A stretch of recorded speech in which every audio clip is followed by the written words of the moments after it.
सदाशिवराव देशमुखांच्या घरी सकाळीच दार जोरजोराने खटखटले. कोण आहे? दार उघडा. पोलीस. दार उघडले गेले. चला बाजूला व्हा. अहो, आमच्या घरात का? आम्ही सभ्य माणसं आहोत. आमच्या घरात पोलीस का? सदाशिवराव एकदम घाबरले. त्यांना घाम आला होता. आवंडा गिळत ते घाबऱ्या घाबऱ्या स्वरात पोलिसांना विनवू लागले. साहेब, काय झालं? आमच्या घरी कसे आलात? आम्ही साधे लोक आहोत हो. ते आम्हाला माहिती नाही. आम्हाला आमचं काम करू द्या. सगळेच लोक सभ्य असतात, पण तुमच्यासारखे सभ्य लोक काय करतात ते दाखवतोच आता. हा सर्च वॉरंट कशाचा आहे माहिती आहे का तुम्हाला? इन्स्पेक्टर म्हणाले. देशमुख घाबरलेच होते. पुढे इन्स्पेक्टर म्हणाले, आता सगळे एका बाजूला चूप बसा. एकदम चूप. आम्हाला आमचं काम करू द्या. तरी सदाशिवराव म्हणालेच, अहो, सर्च वॉरंट कशासाठी साहेब? इन्स्पेक्टर साहेब, जरा ऐकता का? चल रे पटकन. यांचे मोबाईल घे आणि कॉम्प्युटर लॅपटॉप पहिले चेक कर. आडगाव, दिवे आगारजवळील समुद्रकिनारी असलेले छोटेसे गाव. दिघी आणि जवळपासच्या इतर बंदराप्रमाणे छोटेसे एक गाव. तिथल्याच एका सहकारी बँकेत आपले सदाशिवराव होते. पत्नी, मुलगी रश्मी आणि सदाशिवराव देशमुख, एवढे छोटेसे कुटुंब. त्यांना गावात बऱ्यापैकी मान होता. साधी आणि सरळ माणसे म्हणून देशमुख कुटुंबाची ओळख होती. मुलगी बीकॉम आणि सोबत कॉम्प्युटर शिकत होती. त्यानिमित्ताने शेजारच्या मोठ्या गावी तसेच श्रीवर्धन येथे जाणे येणे असायचे. सोबतीला मुले आणि मुली असल्यामुळे सदाशिवरावांना तशी काळजी नव्हती. मुलगी कॉम्प्युटरमध्ये शिकते म्हणून त्यांना तिचे फार कौतुक होते. तिला बऱ्यापैकी मोकळीक होती. सदाशिवराव साधेच होते, पण जुनाट विचारांचे नव्हते. आज अचानकच पोलीस आल्यामुळे मात्र ते भांबावले. सदाशिवराव एकदम सरळ माणूस. त्यांनी विचार केला, बँकेत तर काहीच भानगड नाही आणि असण्याचे कारणही नव्हते. बँकेत सुद्धा त्यांच्याविरुद्ध काही गडबड, कर्ज खात्यात काही अनियमितता अथवा कुठलीही तक्रार नाही. लाच घेणे वगैरे तर सदाशिवरावांच्या मनाला विचार शिवूच शकत नव्हता. त्यांची पत्नी तर घराबाहेर एकटी कुठे बाहेर जातच नसे. फक्त कुंभळजा देवीच्या मंदिरात कीर्तन, प्रवचन यासाठी ती जात असे. रश्मी बाहेरगावी वा कॉलेजच्या तिच्या नेहमीच्या मित्रमैत्रिणींसोबतच जात असे. सगळी पोरं ओळखीची आणि जवळपास राहणारी होती. कॉलेज आणि इन्स्टिट्यूटमधून रश्मीबद्दल काही तक्रार नव्हती. उलट अतिशय चांगली, अभ्यासू मुलगी म्हणून ती प्रसिद्ध होती. मग हे पोलीस का आलेत? रश्मीच्या आईचे तर रडणे सुरू झाले होते. पोलिसांचे दरडावणीचे सूर बघून तिघेही अंतर्बाह्य हादरून गेले होते. घरात काही सापडणे शक्यच नव्हते. आणि अचानकच रश्मीचा मोबाईल घेऊन पोलिसांचा माणूस आला. म्हणाला, साहेब, यात मेसेजची लिंक लागते आहे. काही मेसेज बाहेर गेले आहे. डिकोड करावे लागतील. लॅपटॉप चेक कर रे पटकन. हो साहेब. थोड्या वेळातच तो बोलला. साहेब, लॅपटॉप मोबाईलशी कॉन्फिगर आहे आणि काही ईमेल बाहेर गेले आहेत. डिलीट पण केले गेले आहेत. ओके, दोन्ही सीज कर आणि यांना ताब्यात घे. पुढे इन्स्पेक्टरने विचारले, हा मोबाईल आणि लॅपटॉप कोण वापरतं? साहेब, तो रश्मीचा आहे. तिच्याशिवाय कोणीच वापरत नाही. मला आणि पत्नीला त्यातले काही कळतही नाही, सदाशिवराव म्हणाले. मुलीला बोलवा, इन्स्पेक्टरने आदेश दिला. रश्मी समोर आली. इन्स्पेक्टरने तिला विचारले, काय ग, मोबाईल आणि लॅपटॉप कोणाचे आहेत आणि काय करतेस तू? साहेब, माझेच आहेत. मग हे ईमेल आणि मेसेजेस कसले आहेत? मला बघू द्या साहेब, मी सांगते. मी तर कोणाला काहीच पाठवत नाही, फक्त मित्र, नातेवाईक आणि ट्युशन एवढेच. मग परदेशात कोण असतं, काका की मामा? नाही नाही, कोणीच नाही. मग मेसेज कोणाला पाठवले आणि काय आहे ते? नाही, मी तर काहीच केलं नाही. मला मोबाईल दाखवा, रडतच रश्मी बोलली. हो दाखवतो, पण इथे नाही, कस्टडीमध्ये. घ्या रे हिला, इन्स्पेक्टर कॉन्स्टेबलला म्हणाले. सदाशिवराव आणि त्यांच्या पत्नी एकदम पोलिसांच्या पायावर पडले.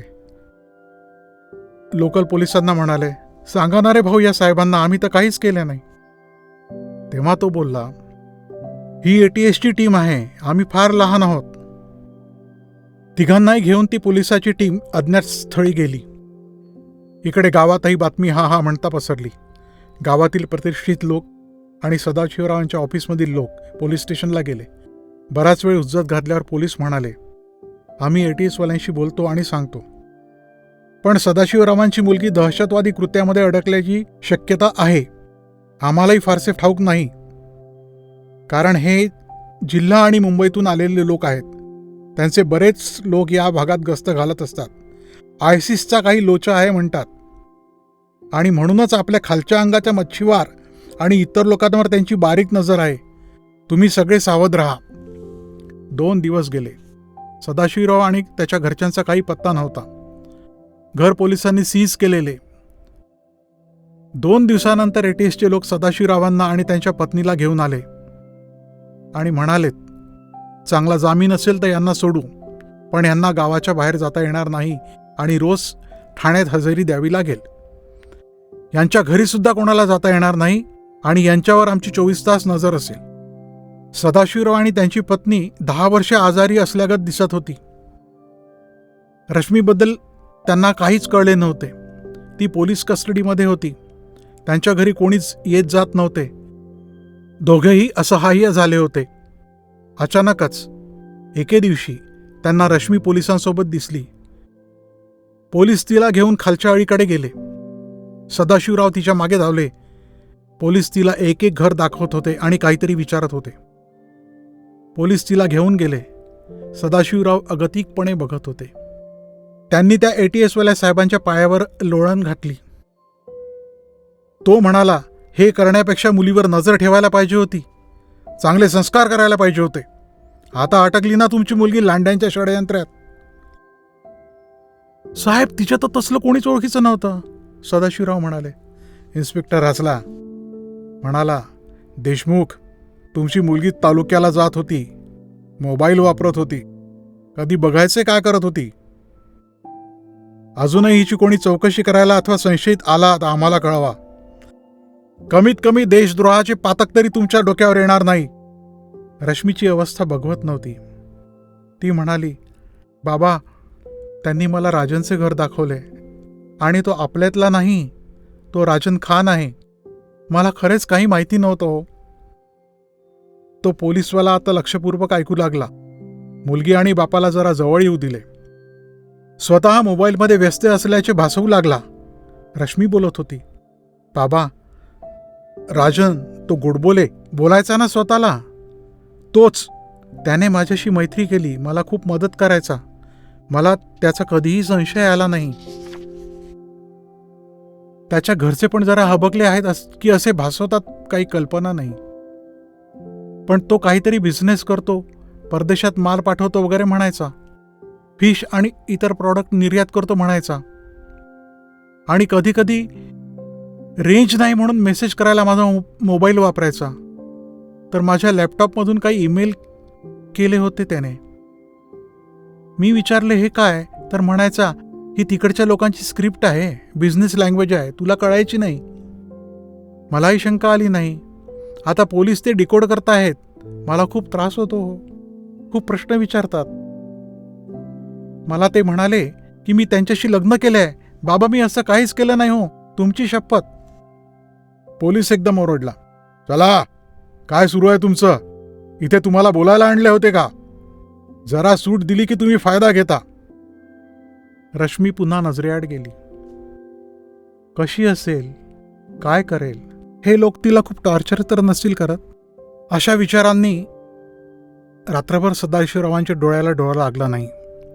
रश्मीची अवस्था बघून ते उद्विग्न झाले होते. बायकोला म्हणाले, तू मुलीकडे लक्ष ठेवले नाही. तो राजन नेहमी यायचा. तो राजन खान निघाला आणि त्याने काहीतरी गडबडी केल्या, रश्मीला अडकविले. स्वतः मात्र पोबारा केला, माझ्या पोरीला अडकवले. रश्मीची आई तोंड आ वासून उभी होती. त्या म्हणाल्या, अशक्य. कारण हा राजन बऱ्याच वेळा संध्याकाळी घरी आला की सोबतीनं शुभंकरोती म्हणत असे, देवीच्या मंदिरात जात असे. त्यामुळे कोणाला संशय आला नाही. ते कुटुंब पण आपल्या गावी नवीनच आले ना. त्या कसला इम्पोर्ट एक्सपोर्ट व्यवसायात असल्यामुळे खालच्या आळीतील लोकांकडे त्यांची ये जा असेल असे वाटले. कारण फिश एक्सपोर्ट असल्यामुळे त्या लोकांशी संबंध असावेत. आपल्या गावाकडचे नाही, का त्यांच्या व्यवसायामुळे तिकडच्या लोकांचे संबंध तसेच असेल असे वाटले. सकाळी उठून तेरीमिरीतच सदाशिवराव राजनच्या घरी गेले आणि भांडायला लागले. त्याच्या घरचे म्हणाले, आम्ही जातपात काही पाळत नाही, आम्ही काही लपवून ठेवले नाही. तुम्ही आधी विचारले असते तर सांगितले असते. आम्ही ते असतोच किती वेळ. आमच्या कामानिमित्त राजानेच इथे एकटा राहायचा. तुमची मुलगीच त्याच्याकडे यायची, त्याच्यासोबत मैत्री आहे म्हणायची. आम्हाला कशाला दोष देता? तुम्ही का नाही विचारले तिला? ते चांगले गोरे गोमटे घारा डोळ्याचे लोक होते. त्यांच्याकडे बघून कोणालाही वाटणार नाही. ते सगळे लोक सदाशिवरावांच्या अंगावर धावून आलेत. धार्मिक तेढ नको म्हणून गावातील लोकांनीही सदाशिवरावांना वापस आणले. एव्हाना गावात सगळीकडे हा चर्चेचा विषय झाला होता. सदाशिवरावांचा जीव मुलीकरता तिळीतिळी तुटत होता. पण घर आणि गाव सोडता येत नव्हते आणि नातेवाईकांची मदत घ्यावी ते अब्रूचे दिंडवडे निघतील. ते रोज पोलीस स्टेशनवर जायचे आणि साहेबांना अर्जव करायचे. पण पोलीस म्हणायचे, आम्हाला सुद्धा काही कळू देत नाही ATS वाले. यांच्या रडारवर कोण असते हे बी आम्हाला ठाऊक नसते. आम्हाला माहिती आहे हो, तुम्ही चांगले लोक आहात, परंतु पोरीने काय गडबड केली ते पूर्ण माहिती झाल्याशिवाय काही खरे नाही. तिचे फोटो बिटू सापडले असे ATS वाले म्हणाले. ती कुठे आहे हे आम्हा पोलिसांना पण माहिती नाही. घरी फोन नाही, कोणाशी संपर्क करता येत नाही. आता शेजारी पाजारी फटकून वागायला लागले. सदाशिवराव आणि त्यांची पत्नी एकदम एकटे पडल्यागत झाले होते. गावातील मंडळीसुद्धा आता त्यांना टाळायला लागली होती. सहानुभूतीची जागा आता द्वेषाने घेतली होती. काय काय अफवा पसरत होत्या देवालाच माहिती. सदाशिवरावांना रोजचे जगणे असह्य झाले होते. फक्त एक गोष्ट होती, या बातमीला प्रसारमाध्यमामध्ये जास्ती गाजावाजा करता आला नाही. एके रात्री अचानकच गावाच्या खालच्या आळीत धांदल उडाली. पोलिसांचे छापे पडले. बऱ्याच जणांना अटक करण्यात आली. राजनच्या घरच्यांना पण नेले. त्याच्या घरची बरीच झाडाझडती घेण्यात आली. मग पेपरमध्ये बातमी आले. आडगावात ATSच्या मदतीने पोलिसांनी राष्ट्रविरोधी कट मोडून काढला. समुद्रमार्गे काही हत्यारे आणि RDX येणार अशी चाहूल पोलिसांना लागली होती. तसेच काही लोक देश सोडून पळून जाणार होते. त्यांच्यापैकी बरेच जण सापडले. आडगावमधील राजन खान आणि रेशम बानो यांचे पासपोर्ट जप्त करण्यात आले आहेत. राजन खान अजूनही फरारी आहे. हे काय वाचतोय आपण, असं सदाशिवरावांना वाटलं. सदाशिवराव पोलीस स्टेशनमध्ये गेले. रडतच साहेबांना म्हणाले, साहेब ही बातमी खरी आहे का हो? माझ्या मुलीबद्दल अशी बातमी आली. साहेब तुम्ही मला काहीच सांगितलं नाही.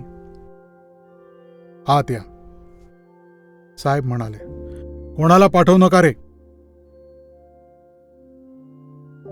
मग ते पुढे सांगू लागले, सदाशिवराव आम्ही खरंच सांगतो, आम्हाला पूर्णपणे काहीच माहिती नाही. परंतु एक मात्र खरे, या लोकांचा खूप मोठा प्लॅन होता. तुमच्या मुलीसारख्या अजूनही मुली अडकल्या आहेत. नशीब आपल्या गावात अशी एकच केस झाली. दुसऱ्या राज्यातील काही मुलींना तर तिकडे अफगाण का इराककडे ISISला विकले म्हणे यांनी. आपण लोक आपल्या मुलींना खूप सूट देतो, मोकळीक देतो. त्या निरागस असतात आणि हे लोक वेश बदलून, नाव बदलून अशा मुलींना फसवतात. आपण पण आपल्या मुलींच्या पाठी कठीण समय उभे राहत नाही आणि मग त्या पूर्णपणे असहाय्य होतात. मग त्या या धर्मांध लोकांच्या हातातील खेळणे त्यांना चांगले चांगले प्रलोभन दाखवण्यात येते. सुरुवातीला खूप चांगली वागणूक मिळते, पैसा असतो, पण हा पैसा येतो कुठून हे माहीत नसते ना. आणि परदेशात चांगली संधी मिळते आहे असे भासून या मुलींना परदेशात जायला तयार केले जाते आणि मग अशा मुलींची सर्रास विक्री केल्या जाते. आता तुमच्या मुलीचे फोटो वापरून तिचा पासपोर्ट पण या लोकांनी तयार केला. नशिबाने हे आधी सापडले आणि पुढील अनर्थ टळला असं आपण म्हणू शकतो. फक्त आता तुमच्या मुलीचा कुठल्याही राष्ट्रविरोधी कारवायात सहभाग दिसला नाही पाहिजे. एक गोष्ट मात्र खरी की तिचा मोबाईल आणि लॅपटॉप मात्र वापरले गेले आहे आणि तुमचे तुमच्या मुलीकडे पूर्णपणे दुर्लक्ष झाले असे आम्हाला वाटते. त्या राजन खान बरोबर तिची इतकी मैत्री झाली, परंतु तुम्हाला साधा संशय येऊ नये गावात नवीनच आलेल्या मुलासोबत तिचे जाणे येणे आणि एवढी मैत्री कशी वाढली याची तुम्हाला साधी पुसटची कल्पनाही येऊ नये. पोलीस आले की त्यांच्या नावाने बोंब मारायला तुम्ही लोक मोकळे असता, पण आपल्या जबाबदारीची जाणीव मात्र नसते. आपली मुलगी कोठे जाते, काय करते, कोणाशी मैत्री करते याकडे काही लक्ष असलेच पाहिजे ना. मुलींना समान वागणुकीच्या नावाखाली भलती सूट दिल्या गेली की काय होते हे आता तुम्ही बघताच आहात. साहेब, आता माझ्या मुलीचं काय, तिला सोडवा हो. हे बघा, हे फार सिरियस आहे, लक्षात घ्या. जी मुलगी तसल्याच लोकांसोबत जेल कस्टडीमध्ये आहे, जामीन वगैरे काही नाही. परंतु ती जर या लोकांना सामील नसेल तर जरूर सुटेल. एक गोष्ट नक्की, हे लोक तिला जेलमध्ये त्रस्त करतील, कारण त्या केसशी निगडीत असलेले एकाच जागी सगळेजण बंद आहेत. आणि मुख्य म्हणजे तुमचा तो राजन अजूनही फरार आहे, आणि तो जोपर्यंत सापडत नाही तोपर्यंत तुमची मुलगी आरोपी म्हणूनच राहील. सदाशिवराव हताश झाले. घरी यायला निघाले. कुठे तोंड दाखवायला जागा नव्हती आणि आपले दुःख कुठे मोकळे करता येणे शक्य नव्हते. बँकेत जाणे पण ते टाळत होते. लोकांच्या नजरा असह्य होत होत्या. खाली मान घालून ते घराकडे चालले होते. मुलीला बघता पण येत नव्हते. जीवाची नुसती घालमेल होती. घरी आले. आता पुढे काय? रश्मीचे काय होणार? ती खरंच रेशमबानो तर झाली नसेल, असा अभद्र विचार त्यांच्या मनाला शिवला आणि पाल अंगावर पडल्यागत ते शहारले. बरेच दिवस काही खबरबात कळली नाही. परंतु देशमुखांना अजून काही सूट मिळाली नव्हती. रोज पोलीस स्टेशन हजेरी लावणे सुरूच होते. आताशा तिथले हवालदार वगैरे त्यांच्यासोबत ते चोर उचक्के असल्यागत बोलत असत. तासनतास पोलीस स्टेशनमध्ये बाकावर त्यांना बसून राहावे लागे. अधूनमधून साहेब तेच तेच प्रश्न पुन्हा विचारून भंडावून सोडत असे. रश्मीची काहीच माहिती मिळत नव्हती. आणि अचानकच एक दिवस मोठा पोलीस साहेब आला आणि म्हणाला, राजनला आम्ही पकडले. पुराव्यासकट सापडला. त्याच्याजवळ खूप पैसे होते आणि नकली नोटा पण होत्या. तर म्हणतो रेशमबानो त्याची बायको आहे. सदाशिवरावांची बायको तिरीमिरीने उठली आणि साहेबाच्या अंगावर धावून गेली. म्हणाली, तो म्हणाला ते तुम्ही मानता. आम्ही ओरडून सांगतो त्याकडे लक्ष नाही. फसवले त्याने तिला. तिची मेडिकल करा म्हणजे तुमचे समाधान होईल की तिचे लग्न झालेच नाही. साहेब, माझ्या मुलीला मी ओळखते. ती फसली, परंतु तिने हे नक्कीच केले नाही. तिची बदनामी करू नका. साहेब हसला आणि म्हणाला, अजून काय बदनामी व्हायची राहिली आहे? आता तर ती त्याच लोकांसोबत जेलमध्ये आहे. तीच सांगेल खरे काय ते. आणि आता राजनही सापडला आहे. त्याला तर आम्ही असा घेणार आहोत ना का पुन्हा पायावर उभाच नाही राहू शकला पाहिजे. सदाशिवराव आता साहेबाच्या मागे लागले. मला मुलीला भेटायचे आहे, तिला बघायचे आहे, तिला कुठे ठेवले ते बघायचे आहे. दुसऱ्या दिवशीपासून सदाशिवराव पोलीस स्टेशनमध्ये जाऊन बसत आणि म्हणत, मला मुलीला भेटायचे आहे, बघायचे आहे. एक दिवस त्यांनी कमालच केली. घासलेटची बाटली घेऊन पोलीस स्टेशनमध्ये गेले आणि घासलेट अंगावर शिंपडून जीव द्यायला निघाले. पोलिसांनी त्यांना पकडले आणि कस्टडीत टाकले. शेवटी 2 दिवसांनी त्यांना व्हॅनमध्ये टाकून नेण्यात आले. त्यांना वाटले की रश्मीला भेटायलाच नेत आहेत. त्यांना तिकडेच नेत होत.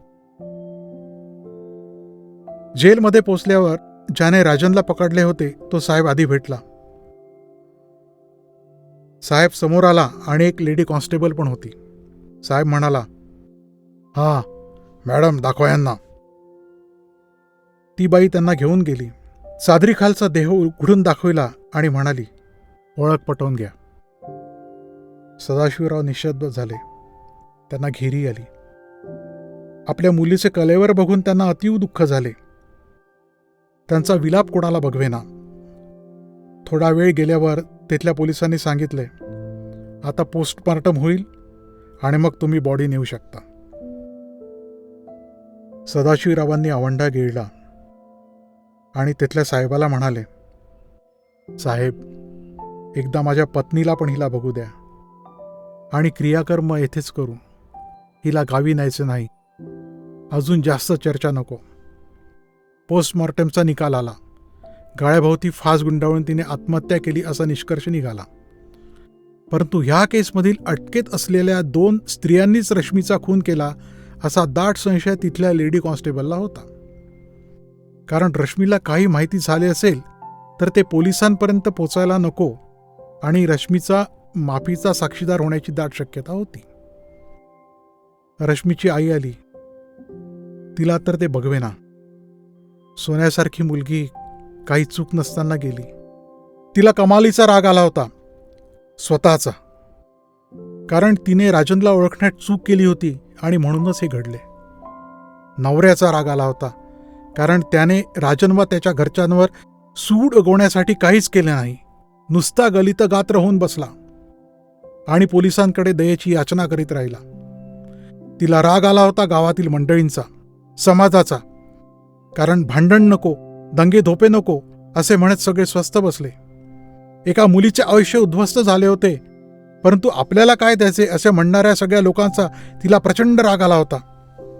या अशाच नामर्द आणि षंढ लोकांमुळे गुन्हेगारांचे फावते. तुमच्या देखत ते तुमच्या मुलीबाळींना फसवतात, नासवितात आणि हे समाजात तेढ नको, दंगे धोपे नको म्हणून आपले लोक चूप बसतात आणि या असल्या लांडग्यांचे फावते. इतक्यात समोरून काही कैदी जात असताना तिने बघितले. हो, राजनच होता तो. राजन खान. अतिशय निर्विकार आणि बेदरकारपणे तो रश्मीच्या शवाकडे पाहत चालला होता. रश्मीच्या आईच्याने आता राहावले गेले नाही. पती, समाज, पोलीस, शेजारी, नातेवाईक कोणीच माझ्या मुलीला वाचवायला अथवा तिच्यावरील अत्याचाराविरुद्ध आवाज उठवला नाही. आता मात्र ती त्याला सोडणार नव्हती. तिच्या हाताला चांगला मोठा दगड लागला, तोही पुरेसा होता. तिच्या अंगात हत्तीचे बळ आले होते. तिरीमिरीत ती दगड घेऊन धावली आणि पूर्ण त्वेषाने, संपूर्ण ताकदीने तिने राजन खानच्या डोक्यात दगड घातला. एक घाव आणि दुसरा, बस. तिच्या अंगी एवढे संचारले होते की 2 घावातच काम झाले. राजन खानचा मुर्दा पडला. पोलिसांमध्ये पळापळ झाली. कोणालाही कल्पनाच नव्हती असे काही घडू शकेल. खान मात्र संपला होता. रश्मीची आई आता हसत होती. पलीकडून कैद्यांमध्ये आरडाओरड सुरू झाली. राजन खान मर गया, राजन खान मर गया. तारेच्या कुंपणापलीकडून 2-4 स्त्रिया धावतच आल्या. पोलिसांनी त्यांना अडवले. त्यातील एक राजन खानची आई होती. ती ओरडत होती, हाय अल्लाह, मेरे बेटे को मार डाला इस कमीनी औरत ने. ती ओरडत होती आणि रश्मीची आई निर्विकारपणे तिच्याकडे पाहत होती. आणि अचानकच तिला म्हणाली, मी कमीनी औरत आणि तू आणि तुझ्यासारख्या इतर कोण ग? माझ्या मुलीला मारले आणि कित्येक जणींना बाटवले, मारले, विकले. त्या औरत कोण? साध्वी. आणि आम्हीच फक्त कमीन्या का? सरकार दरबारी आम्हाला न्याय नाही. पुराव्या अभावी तुम्ही सुटता. आमची झोपलेली यंत्रणा, फक्त मी आणि माझे कुटुंब पाहणारे सुस्त लोक मात्र कमी नाही. आम्ही तुमच्यासारखे वागत नाही ना, म्हणून तुम्हाला फावते. आम्ही आता इट का जवाब पत्थरनेच देणार. तू माझ्या मुलीला मारले, मी तुझ्या मुलाला ठार केले. यापुढे हिम्मत करून बघा. आम्ही जशास तसे बनून राहू. म्हणजे तुम्हाला पण कळेल पोरी नाचवल्या म्हणजे घरच्यांना आणि मुलीच्या आईला काय यातना होतात ते. तिथला पोलीस साहेब आणि इतर पोलीस पण बघतच राहिले. रश्मीच्या आईने दिलेल्या उत्तराने ते सुखावले होते. कारण इच्छा असूनही ते कायद्याचे सेवक असल्यामुळे बद्ध होते. परंतु रश्मीच्या आईने मात्र रश्मीला योग्य न्याय मिळवून दिला होता आणि समाजाला पण एक संदेश दिला होता. तोच आज महत्वाचा होता. सदाशिवराव पण मुलीचे पार्थिव अंत्यसंस्काराकरता गावी घेऊन जायला तयार झाले. त्यांना पण गावातील लोकांना दाखवून द्यायचे होते की आपण यापुढे आता गावात दुसरी रश्मी होऊ द्यायची नाही. सतर्क राहायचे, एकजुटीने राहायचे. संपूर्ण गावातच नव्हे तर सगळीकडे हा संदेश पोचायलाच हवा.